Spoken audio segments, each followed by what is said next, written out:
Queridos, nós estamos dando continuidade à nossa série Pecados Intocáveis. Estamos falando domingo após domingo aqui de alguns pecados que por vezes nós desconsideramos, pecados que às vezes nós toleramos por achar talvez insignificantes ou que não têm uma relevância na nossa relação com Deus ou que atrapalha a nossa relação com Deus, por ser um pecado. Nós fizemos uma abertura da série. Na semana seguinte, João falou sobre impiedade e mundanismo. Semana passada, Mateus falou sobre ansiedade e frustração. E antes de falarmos sobre o que nós vamos, quais são, né, os pecados intocáveis, aquele que nós relevamos, eu queria ler uma carta para vocês. É interessante que hoje, mais cedo aqui, eu fui procurado por uma pessoa, assim, olha aí, dá um spoiler do que vai ser falado hoje, pessoas curiosas, né? O que vem pela frente, né? Eu achei interessante. Mas deixa eu ler essa carta para vocês primeiro, para ver se a gente consegue perceber algumas coisas. Ver se você, às vezes, se vê em algum momento dessa carta aqui. João, vou chegar um pouquinho para trás aqui, tá bom? Vê se vai sair do enquadramento aí.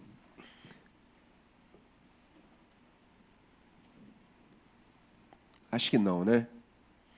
Presta atenção no que a carta diz. Naquele dia, como de costume, acordei atrasado e com muito sono. E isso me deixa extremamente irritado. Nessa mesma hora eu lembrei, tenho que ir para o trabalho. Mas que saco, eu odeio o meu trabalho. Fui tomar o meu banho e acordei a minha esposa para fazer o café. Ela disse que estava muito cansada, pois havia passado o dia anterior arrumando a casa, mas que já estava indo. Quando saí do banho, minha esposa ainda estava na cama. Disse que acabou pegando no sono de novo. Aquilo me deixou ainda mais irritado do que eu já estava. Decidi sair de casa sem tomar café, quando, para minha surpresa, vi que o pneu do carro estava furado. Não é possível, pensei, mas que dia terrível.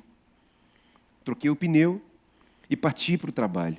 O trânsito estava daquele jeito, caótico e tirando a minha paz a cada esquina. Fim do dia de trabalho. Só queria ir para casa, tomar um banho, jantar e ver o meu time jogar. Mas adivinha? Meu time perdeu para o lanterna do campeonato e jogando em casa. Que dia péssimo. Quando fui dormir, coloquei a cabeça no travesseiro e me perguntei, por que os meus dias eram tão ruins? Porque eu não conseguia estar satisfeito e contente com a minha vida. Então comecei a pensar e a refletir. Eu acordei e a primeira coisa que pensei, eu estava vivo, respirando e com saúde. Do meu lado estava a minha esposa. Deus me deu uma esposa maravilhosa que, aliás, não tinha a obrigação nenhuma de ter que levantar e fazer o meu café. Eu poderia ter feito isso. Eu lembrei também que no quarto ao lado, os meus filhos estavam dormindo e eles eram uma bênção. Eu me lembro que quando eu acordei, eu desliguei o ar-condicionado e acendi a luz, pois eu pensei, eu tive recurso. De alguma maneira eu tive recurso para poder pagar essas coisas. Além disso, a despensa estava cheia e eu tinha coisas para comer em casa. Embora o pneu do carro estivesse furado, eu tinha um carro. Nesse momento eu pensei, quantos querem ter um carro e não têm condições? Me lembrei também de um episódio no trânsito, em uma esquina que fico muito tempo parado, pois a preferência não é minha, eu fico vários minutos ali esperando. Hoje, assim que eu parei nessa esquina, o Senhor me deu a preferência e eu sequer buzinei agradecendo. Nesse momento eu também refleti, que bom que eu tenho um trabalho. Eu poderia não ter, mas graças a Deus eu tenho um trabalho. Opa, eu falei Deus? Lembrei da coisa mais importante. Deus me ama e enviou o seu Filho para me salvar. Como eu não poderia ser grato a Deus por todas as coisas? Comecei a chorar copiosamente e a falar com Deus. Senhor, tenha misericórdia de mim e me perdoe, pois sou um miserável pecador. O que vocês acham que nós vamos falar hoje? Alguém sugere alguma coisa sobre o que nós vamos falar? Quem veio de manhã não vale responder. Alguém sugere? Ingratidão. Não sei, vamos ver. Mais algum? Gratidão. Beleza. Mais alguém? Estou quebrando o protocolo aqui, irmãos. Não? Então, Arthur, vamos desvendar para ele sobre o que nós vamos falar aqui. Consegue botar o retorno para mim, do Andrew, está por aí? Consegue botar o retorno para mim aqui na tela, por gentileza. Vocês perceberam, queridos? Uma pessoa extremamente insatisfeita. Nada estava bom para ela. Uma pessoa ingrata. Não conseguia ver as coisas e ter gratidão por ter tantas coisas. Perceberam isso? Te pergunto, nós somos assim? Sim ou não? Somos assim? Muitas vezes, poucas vezes, quase sempre, todo dia? Como é que é isso? Quero te convidar a abrir sua Bíblia em Filipenses 4. Abra sua Bíblia nesse texto, um texto talvez conhecido por alguns.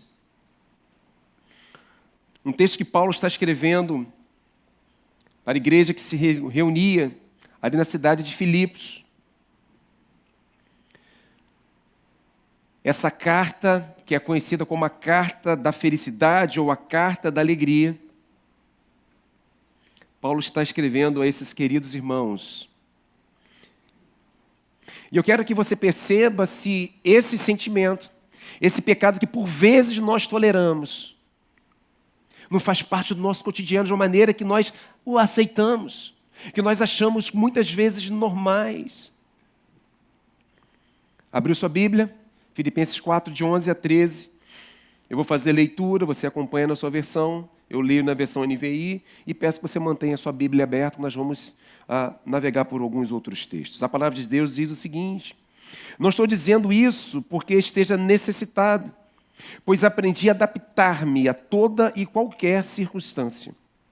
Sei o que é passar necessidade e sei o que é ter fartura. Aprendi o segredo de viver contente em toda e qualquer situação. Seja bem alimentado, seja com fome, tendo muito ou passando necessidade. Tudo posso naquele que me fortalece. Feche seus olhos, vamos orar mais uma vez. Deus, muito obrigado pela Tua palavra lida, Tua palavra poderosa.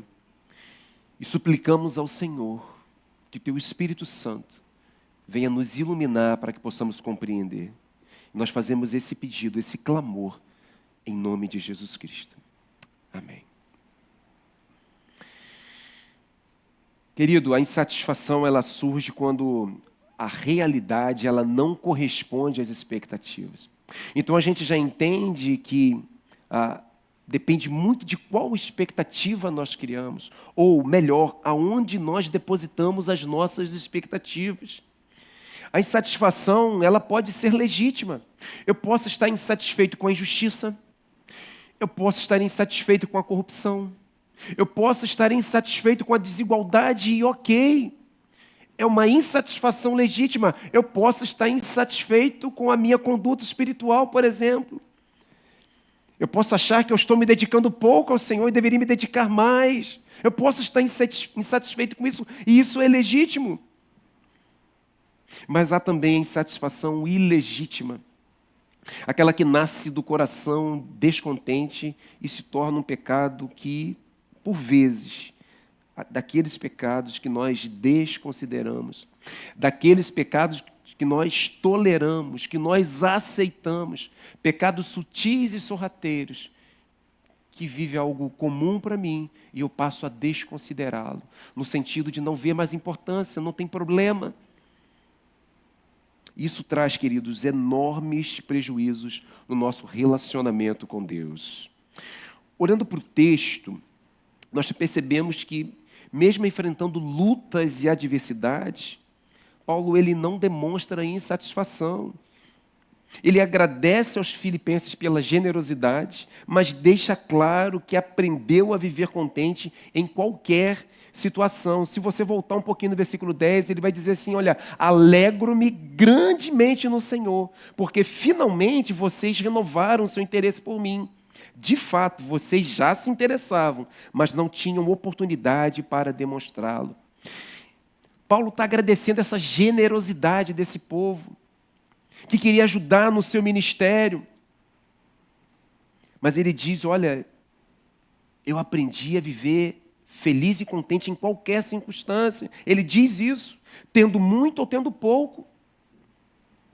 Ele já havia sofrido perseguição, naufrágio, picada de cobra e tantas outras coisas por causa do Evangelho. E aqui ele diz, olha, eu aprendi a viver contente em toda e em qualquer circunstância. Em toda e em qualquer situação. Por quê? Porque as suas expectativas, elas estavam na soberania, no propósito de Deus, não nas circunstâncias. Por isso ele afirma, posso todas as coisas naquele que me fortalece. Esse versículo, que segundo alguns, é um dos versículos mais mal interpretados da Bíblia, muitas vezes usado em contextos de vitória, ele foi escrito quando Paulo estava preso. Como assim? Como assim uma carta de felicidade, uma carta de alegria estando preso? Percebe que não são as circunstâncias que nos movem, ou pelo menos que não deveriam nos mover. Ele está preso, escrevendo uma carta, agradecendo, feliz. Tudo posso naquele que me fortalece. Essa frase, muitas vezes nós ouvimos em contexto esportivo, por exemplo, quando alguém acabou de conquistar alguma coisa, uma vitória, e vai lá dar uma entrevista, nós já ouvimos muitas vezes, né, a pessoa dizer, olha, eu posso tudo naquele que me fortalece. Dificilmente, provavelmente você não deve ter ouvido, alguém que acabou de perder, alguém acabou de ser derrotado e falar assim, olha, tudo posso naquele que me fortalece. Dificilmente nós vamos ouvir isso. Paulo não estava falando de conquistas humanas, mas da força que vem de confiar plenamente em Deus, mesmo diante de circunstâncias difíceis. Assim, queridos, ele nos ensina que o verdadeiro contentamento não depende do que nós temos, não depende das coisas que nós estamos lidando, não depende das coisas que nós estamos passando, por mais difíceis que elas sejam, mas depende de em quem nós confiamos. Essa é a base para lidarmos com o pecado da insatisfação. Tyler Kenney, ele tem um artigo no site Voltemos ao Evangelho, ele diz o seguinte, Paulo estava em paz em suas circunstâncias. Paulo pôde ter contentamento. E o segredo dessa realização inexplicável, a razão de sua paciente perseverança em uma situação desesperadora, foi a fé em Cristo. Nós podemos olhar também para outro exemplo na Bíblia. Olhamos, por exemplo, para Abacuque, lá no Antigo Testamento, que enfrentou dias e tempos difíceis, em circunstâncias distintas, diferentes das circunstâncias que Paulo vivia. Ele viu o seu povo, ali, o povo de Judá, em profunda decadência espiritual. Então ele faz um clamor, ele faz uma oração ao Senhor, pede para que Deus transforme aquela situação, para que as coisas pudessem melhorar. E é um pedido legítimo para Deus, mas a resposta que ele ouviu do próprio Deus era que a situação ainda iria piorar. Deus vira para Abacuque e fala, olha só, uma nação pagã vai dominar esse povo. Eles vão ser levados para o exílio, para o cativeiro. Ou seja, Abacuque, as coisas não estão boas, as coisas ainda vão piorar. E a gente pensa, poxa, Abacuque vai agir de maneira insatisfeita. Ele vai começar a reclamar, ele vai começar a falar mal, ele vai agir com birra. Mas não é assim que Abacuque responde.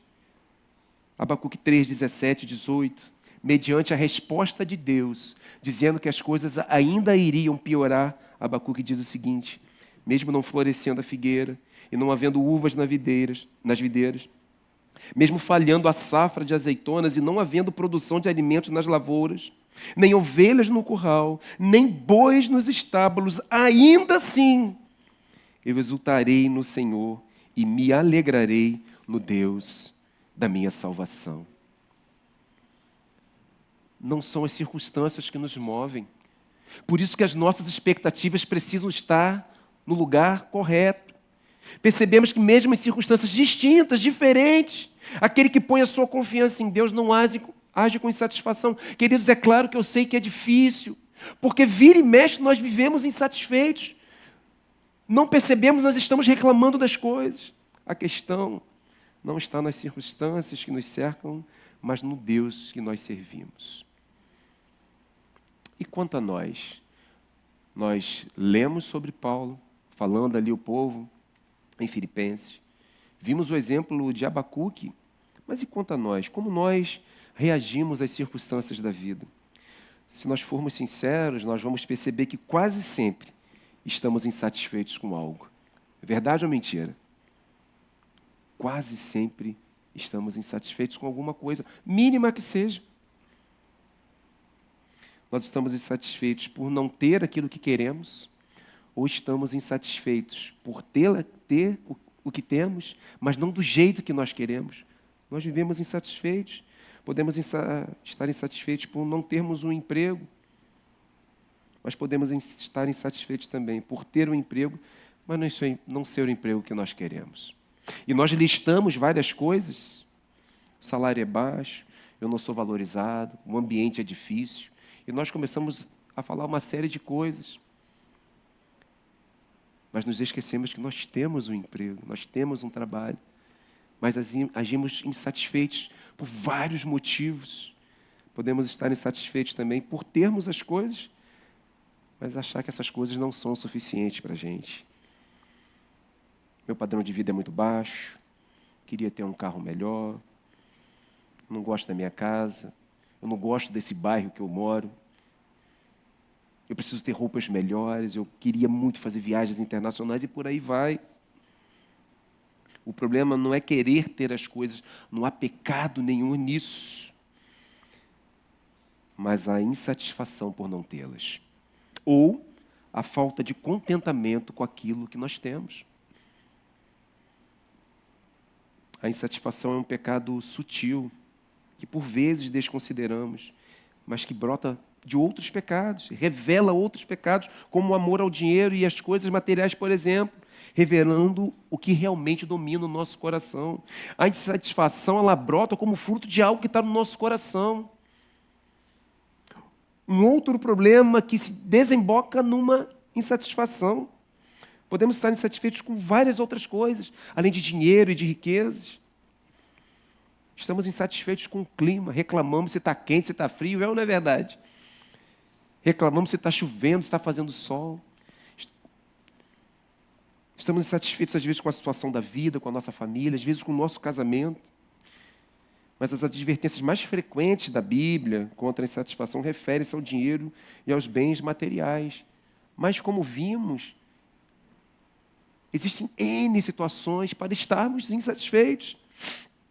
Paulo falando para Timóteo, em 1 Timóteo 6, de 6 a 8, ele diz o seguinte: de fato, a piedade com contentamento é grande fonte de lucro, pois nada trouxemos para este mundo e dele nada podemos levar.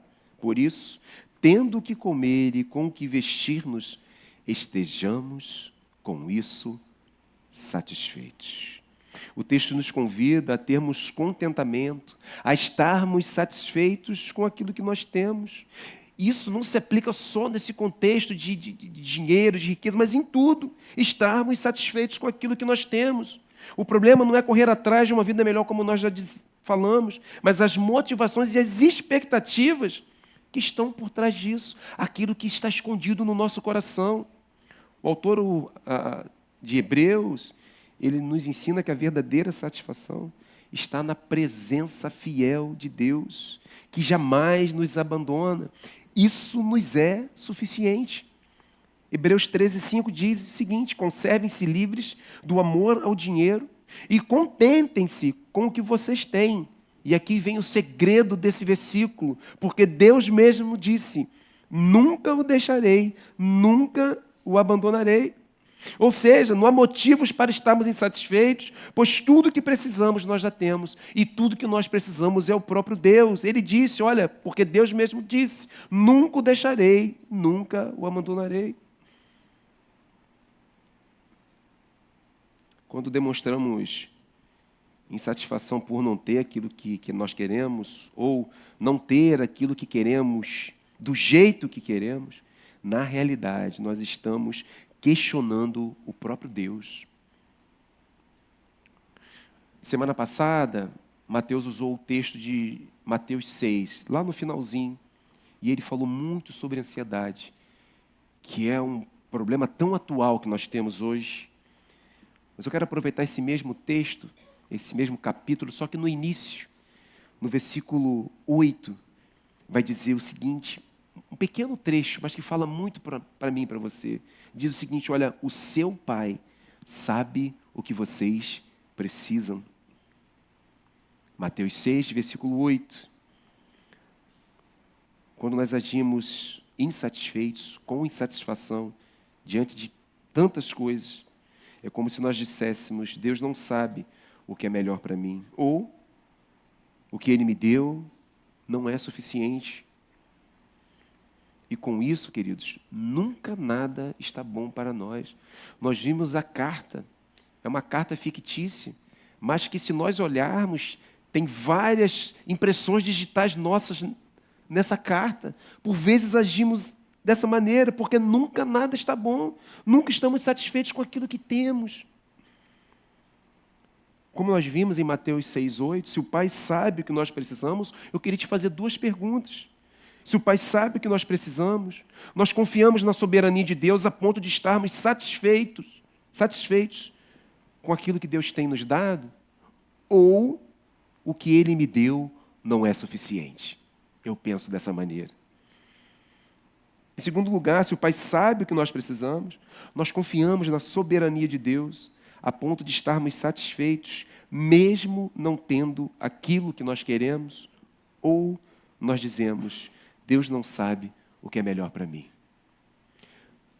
São perguntas para que nós possamos refletir, queridos.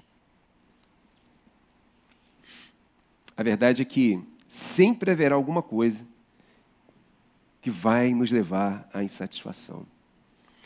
Acredito que a gente concorde que, na grande maioria das vezes, as circunstâncias para estarmos insatisfeitos, as circunstâncias que nos levam a isso são fúteis, triviais e corriqueiras. É ou não é verdade? Às vezes nós nos pegamos insatisfeitos com uma coisa tão mínima. E ainda assim é um pecado, é uma ofensa contra Deus. Você já se viu insatisfeito por uma situação trivial, mínima? E ao olhar ao seu redor, você viu pessoas em condições muito mais desfavoráveis do que as suas, mas plenamente felizes. Você já se pegou assim? Reclamando de alguma coisa, insatisfeito com alguma coisa. De repente, quando você liga a televisão, você vê algo terrível, alguém sofrendo algo muito pior. E às vezes feliz, satisfeita. Já aconteceu com você? Porque já aconteceu comigo. E o sentimento que eu tive foi de vergonha. Como é que eu poderia estar insatisfeito quando eu olho para o lado e vejo tanta coisa, pessoas sofrendo muito mais do que eu? A questão não são as circunstâncias, mas um Deus em quem nós confiamos, nós já falamos sobre isso. Mas como nós reagimos diante de circunstâncias imutáveis? Circunstâncias que eu não tenho controle nenhum. Circunstâncias que são verdadeiramente difíceis e dolorosas. Nós falamos aqui sobre coisas triviais e nós ficamos insatisfeitos com coisas tão banais às vezes. Mas e quando é algo extremamente doloroso, difícil, complicado, como nós lidamos com isso?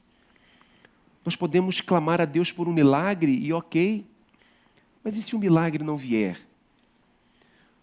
Nós vimos Abacuque clamando a Deus e Deus respondeu dizendo que as coisas ainda iriam piorar. Como nós lidamos com as situações difíceis, extremamente dolorosas da vida, que estamos sujeitos a passar. Talvez já passamos, talvez alguém aqui esteja passando. Como nós lidamos com isso, os insatisfeitos? Tem um texto na Bíblia, João 9, vai falar de uma pessoa que nasceu com uma condição muito difícil. E a pergunta que cabe para você é como nós lidamos com isso. João 9, eu vou ler apenas os 3 primeiros versículos, diz o seguinte: ao passar, Jesus viu um cego de nascença. Seus discípulos lhe perguntaram: mestre, quem pecou? Este homem ou seus pais, para que ele nascesse cego? Disse Jesus: nem ele, nem seus pais pecaram, mas isto aconteceu para que a obra de Deus se manifestasse na vida dele.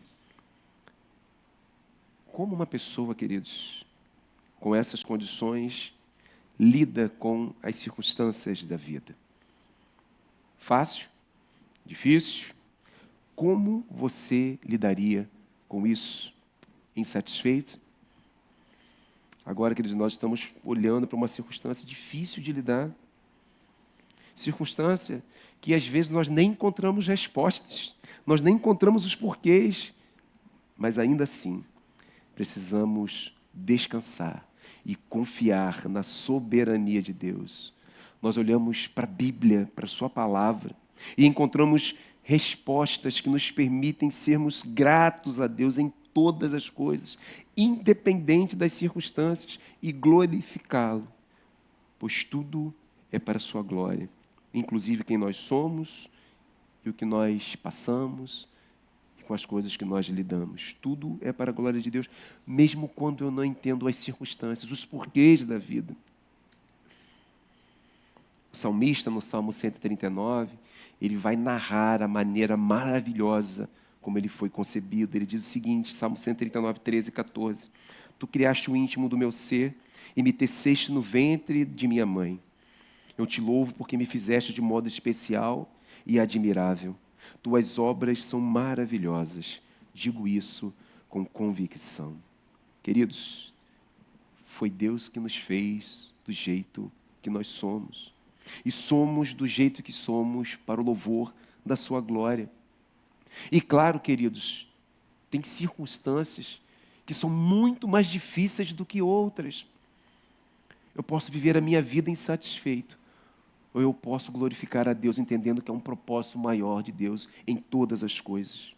Quando penso em ficar insatisfeito, mesmo diante de circunstâncias extremamente difíceis e dolorosas, eu preciso refletir sobre 2 coisas, sobre várias coisas, mas penso eu que 2 coisas fundamentais para lidarmos com as circunstâncias, nesse caso aqui, extremamente dolorosas. A primeira: tudo tem um propósito que, no fim, reflete a glória de Deus e o bem daqueles que o amam. Mesmo muitas vezes nós não compreendendo os porquês. Jerry Bridges, ele vai dizer o seguinte: não importa a circunstância, nem tampouco o seu grau de dificuldade. A verdade é que toda e qualquer circunstância foi determinada por Deus como parte de seu plano integral para a nossa vida. Tudo que Deus faz ou permite acontecer tem um propósito. E seus propósitos, por mais misteriosos e inescrutáveis que sejam, são sempre para a glória de Deus e para o nosso bem. Eu sei que às vezes é fácil ler um texto desse, né? Difícil viver isso na prática. Mas é isso que Deus quer de mim e de você. Uma vida que o glorifica sabendo que somos o que somos, ou passamos pelo que passamos. Porque Ele tem um propósito muito maior, que muitas vezes nós não compreendemos. E esse propósito é a sua glória e o bem daqueles que o amam. E em segundo lugar, uma segunda questão que precisamos refletir, que corrobora muito com a primeira que nós colocamos, é que a esperança do crente, ela está além dessa vida e desse tempo, está nas promessas eternas de Deus. Refletir sobre isso, querido, nos ajuda a lidar com as circunstâncias que nos levam à insatisfação, principalmente aquelas que são difíceis e dolorosas. Sim, existem pessoas sofrendo, lidando com coisas terríveis, mas o convite que Deus nos faz, descansemos na soberania de Deus. Paulo, ele está falando aos coríntios sobre ressurreição e a vida eterna que espera todo crente, Ele está falando isso lá em 1 Coríntios 15, e no versículo 19 ele fala algo importante para mim e para você. É claro, isso aqui se dirigia para aquele povo que estava com problema com relação à ressurreição dos mortos. Só que Paulo fala algo muito além aqui, da questão da ressurreição, que todos vamos ressuscitar no dia de Cristo Jesus. E isso nos convida a olharmos para além desse tempo. Olha o que o texto diz, 1 Coríntios 15, 19. Se é somente para esta vida que temos esperança em Cristo, somos de todos os homens os mais dignos de compaixão. Deus nos convida a olharmos além desse tempo. Esse tempo, esse mundo caído por causa do pecado. Passamos por circunstâncias difíceis por conta do pecado. Mas como nós lemos no início, Jesus Cristo um dia vai voltar e vai restaurar todas as coisas serão perfeitas. É para essa vida eterna que Deus nos convida a olharmos com esperança. Essa passagem ela enfatiza que a esperança cristã, ela transcende a vida terrena e as circunstâncias que nós passamos aqui. Isso se estende para além da ressurreição, para a vida eterna. É claro que é muito mais difícil lidar com determinadas circunstâncias da nossa vida e não demonstrarmos insatisfação. É um desafio diário, porque por muitas vezes nós nos pegamos sempre insatisfeitos com alguma coisa. Mas por causa do Evangelho, queridos, nós encontramos motivos para lutar contra a insatisfação, olhando para a obra de Jesus Cristo na cruz do Calvário. Diante de grande sofrimento e da morte iminente, Jesus ele não ficou insatisfeito por causa das circunstâncias, mas ele confiou e descansou na soberania do Pai. Eu e você também somos convidados a fazer o mesmo, descansar na soberania de Deus, porque a nossa esperança ela vai além desse tempo. Portanto, queridos, o Evangelho ele nos ensina que a soberania de Deus é o alicerce da nossa confiança e da nossa esperança. Por causa do Evangelho, nós somos capazes de dizer, assim como Paulo disse, aprendi a viver satisfeito em toda e em qualquer situação. Porque assim como Jesus nos ensinou na cruz, nós descansamos na soberania de Deus. Queridos, eu sei que isso não é uma coisa simples, mas nós somos convidados a refletir sobre isso e colocar isso em prática na nossa vida. Lutar contra a insatisfação é difícil? Muito ou pouco? Porque por vezes, sem que a gente perceba, a gente está lá reclamando de alguma coisa. É muito difícil, queridos. Mas como nós cantamos aqui tantas vezes, né? Nós lutamos batalhas que Cristo venceu. Não importa o que virá, nós vamos descansar. Quem vence é Ele. Nós descansamos e somos plenamente satisfeitos em Jesus Cristo. Queridos, eu sei que nós vivemos buscando satisfação. É do nosso ser. Nós queremos sempre estar satisfeitos com as coisas. E normalmente quando as coisas não saem do jeito que nós queremos, né, que nós achamos que é o melhor para a gente, nós ficamos como? Insatisfeitos. É a nossa reação imediata, a reclamação, a insatisfação. Mas nós só somos plenamente satisfeitos em Jesus Cristo. Não há outro caminho, queridos. Não tem como.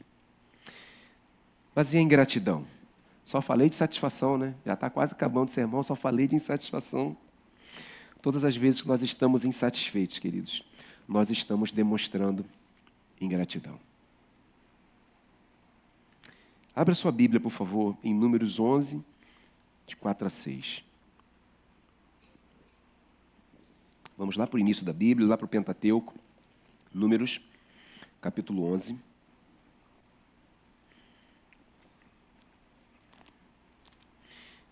Versículos de 4 a 6. O texto diz o seguinte: um bando de estrangeiros que havia no meio deles encheu-se de gula. E até os próprios israelitas tornaram a queixar-se e diziam: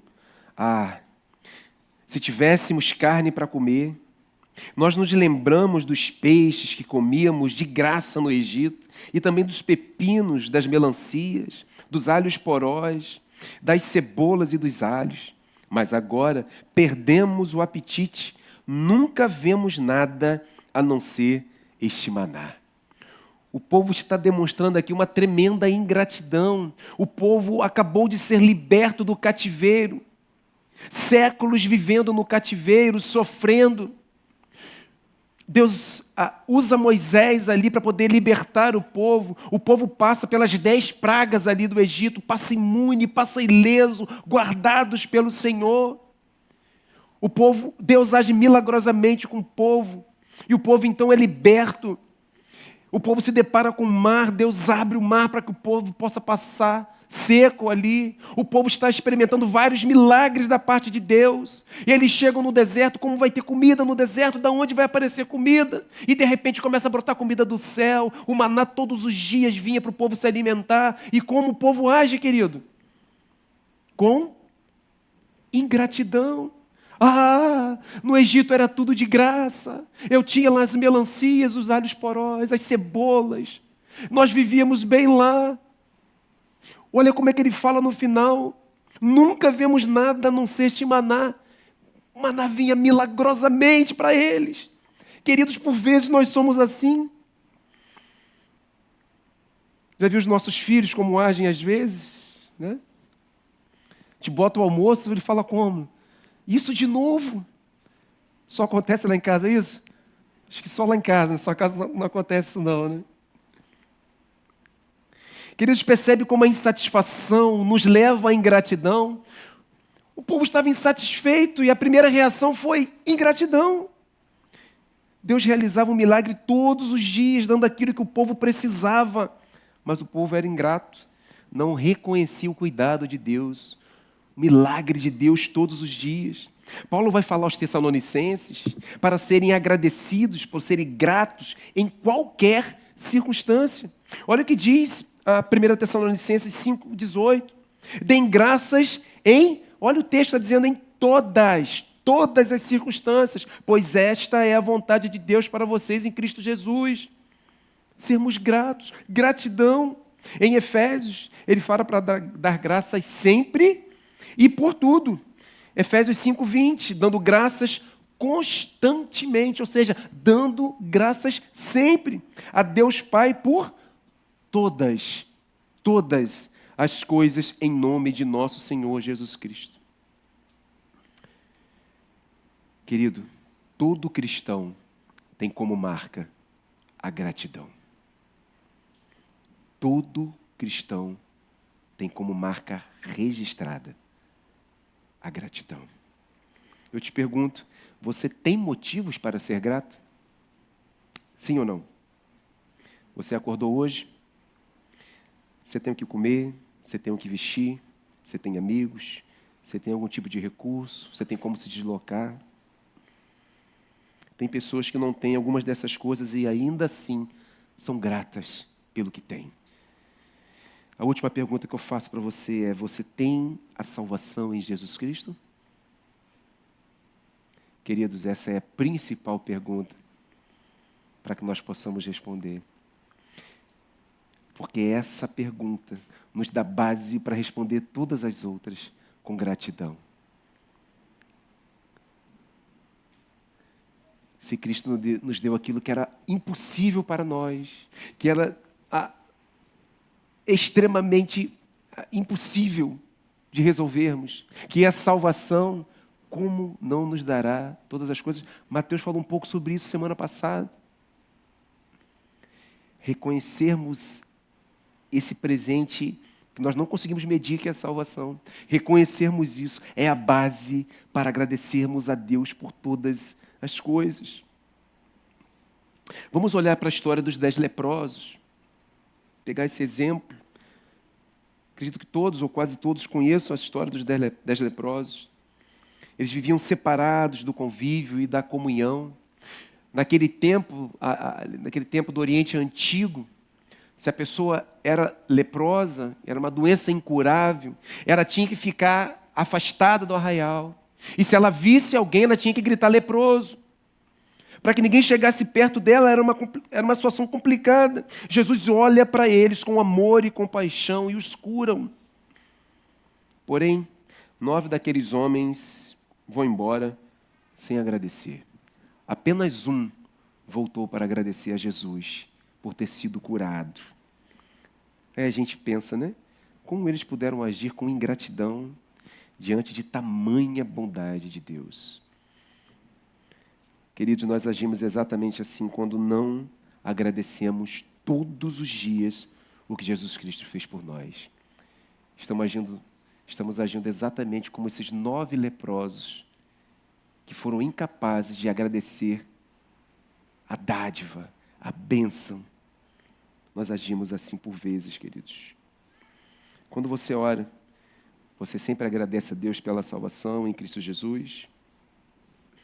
Às vezes fazemos aquela oração mecânica, né? Esquecemos do mais importante, sermos gratos a Deus. Temos que ser gratos a Deus por todas as coisas, como nós vimos nos textos acima de Paulo, em Tessalonicenses, em Efésios. Sermos gratos sempre, constantemente, por todas as coisas, em qualquer circunstância, mas precisamos ser gratos principalmente pela salvação oferecida a nós gratuitamente por Jesus Cristo. A nossa condição era muito pior do que a lepra física.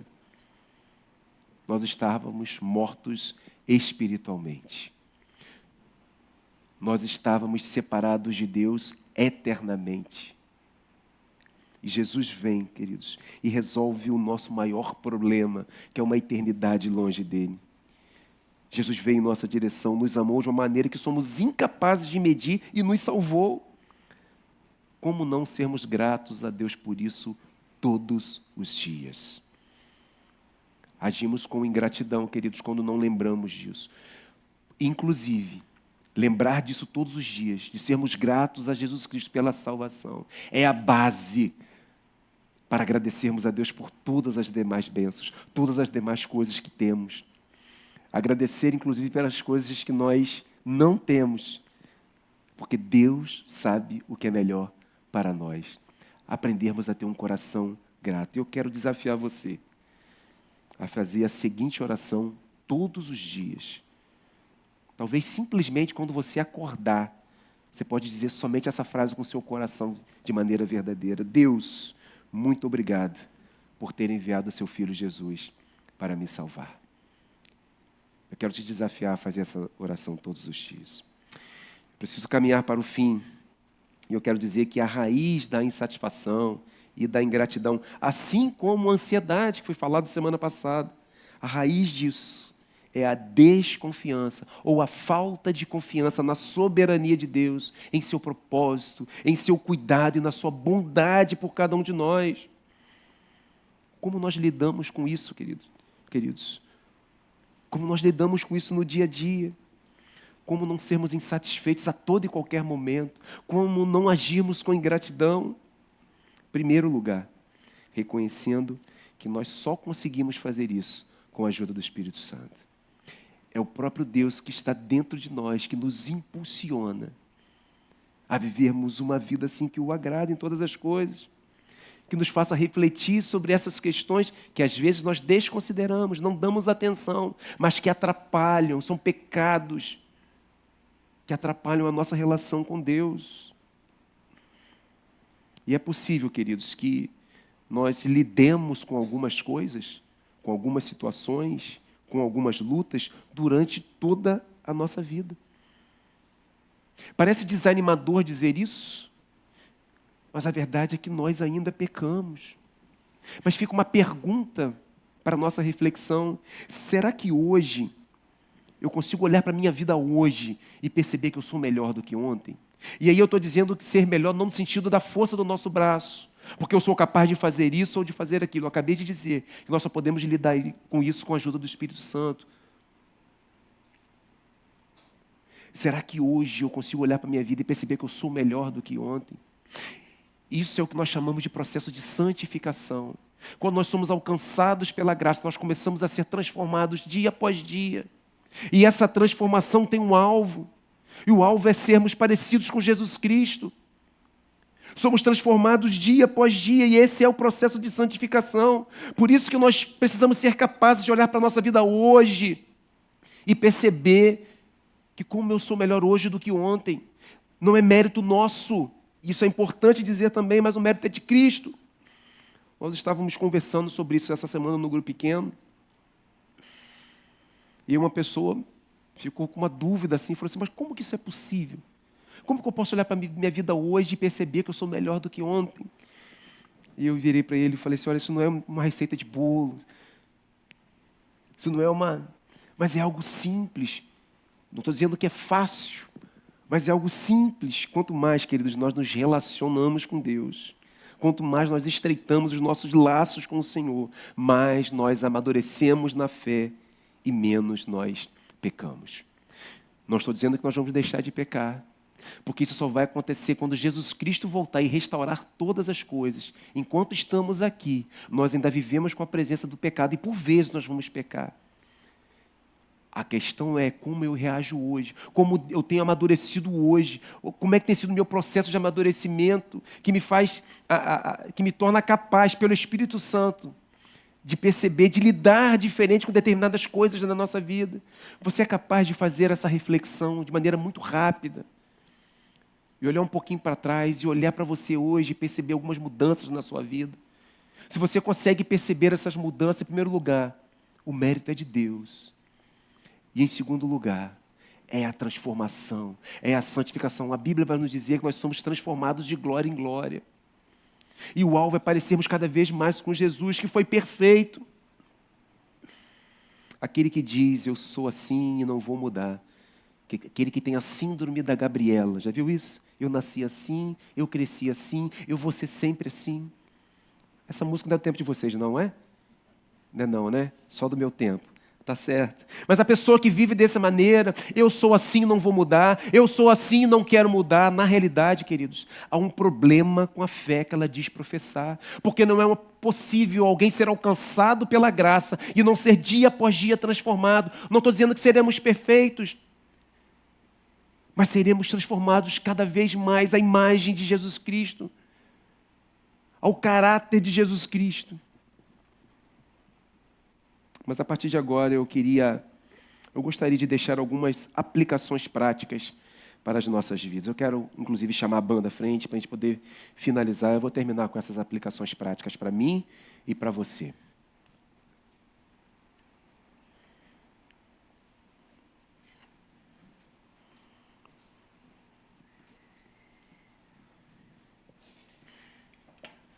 Em primeiro lugar, avalie as motivações do seu coração. Normalmente, a insatisfação ela é oriunda de um desejo ilegítimo e indevido do nosso coração. Sabe por quê? Porque, por vezes, o nosso coração ele é enganoso. Jeremias vai dizer, Jeremias 17:5, que maldito é o homem que confia no homem. E você fala assim, isso mesmo, Jeremias, nós não podemos confiar no outro. Mas Jeremias não está falando isso. Jeremias está dizendo, maldito é o homem que confia em si mesmo. É isso que Jeremias está falando quando ele diz, maldito é o homem que confia no homem. Por vezes, querido, o nosso coração ele nos dará motivos para agirmos com insatisfação. Ele nos engana com motivações e expectativas equivocadas. Então, queridos, avalie sempre as verdadeiras motivações do seu coração e veja se isso é legítimo. Segundo lugar, aprenda a estar satisfeito com o que você tem. Agimos com insatisfação quando não temos o que queremos ou não temos o que queremos do jeito que nós queremos. O que nós aprendemos hoje aqui e que temos aprendido é que Deus sabe o que nós precisamos. Descansemos nisso. Terceiro lugar, não busque mudar as circunstâncias com a força do seu braço. É o Senhor quem conduz todas as coisas. Tudo que acontece em nossa vida, querido, tem por objetivo a glória de Deus. Busque confiar em Deus, mesmo quando nós não entendemos os porquês da vida. Pois Ele, queridos, como nós vimos, Ele sempre sabe o que é melhor para nós. Quarto lugar, seja grato a Deus por todas as coisas. A gratidão é uma das marcas daqueles que pertencem ao Senhor. Agir com ingratidão é desconsiderar a bondade, o cuidado e o sustento que Deus tem nos dado dia após dia. E por último, seja sempre grato a Deus pela salvação através de Jesus Cristo. Essa é a maior dádiva que temos. A salvação, ela resolve o nosso maior problema, que é uma eternidade longe do nosso Salvador. Então sejamos gratos todos os dias pela salvação em Jesus Cristo. Peça a Deus, querido, sabedoria e discernimento para lidar com esses pecados sutis. Reconsidere, reavaliar sempre isso, porque somente nele nós somos capazes de crescermos em santificação a cada dia e nos parecermos cada vez mais com Jesus Cristo para o louvor da sua glória. Que Deus nos abençoe, queridos, e que Ele aplique essa palavra aos nossos corações.